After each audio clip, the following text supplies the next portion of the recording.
এক বৃদ্ধ দাদিমা ব্যাংকে গেলেন টাকা রাখতে। ব্যাংক ম্যানেজার তাকে জিজ্ঞেস করলো কত টাকা রাখতে চান। দাদিমা বললো 25 লক্ষ টাকা মাত্র। লোকটি অবাক হয়ে জিজ্ঞেস করলো এত টাকা কোথায় পেলেন, আপনি কি কাজ করেন? দাদিমা বললো তেমন কিছুই না, ক্রিকেট সহ বিভিন্ন খেলাধুলায় বাজি লাগাই। তখন লোকটি অবাক হয়ে রইলো। দাদিমা বললো অবাক হওয়ার কিছুই নাই, আমি এক্ষুনি লাখ টাকা বাজি ধরতে পারি, তোমার মাথার চুল আলগা। লোকটি বললো এটা মিথ্যা। দাদিমা বললো সাহস থাকলে বাজি লাগিয়ে দেখাও। লোকটি মনে মনে অনেক খুশি এবং বলল ঠিক আছে। দাদিমা এবার বললো যেহেতু লাখ টাকার ব্যাপার, আমি কালকে সকালে একজন উকিল নিয়ে আসবো এবং প্রমাণ করে দেবো। লোকটি বললো আচ্ছা ঠিক আছে। ঠিক পরদিন সকালে দাদিমা একজন উকিল নিয়ে গেল ব্যাংক ম্যানেজারের কাছে।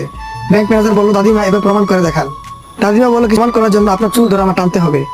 লোকটি মনে মনে ভাবলো লাখ টাকার ব্যাপার, এতটুকু তো করতেই পারি। তখন সে বললো আচ্ছা ঠিক আছে।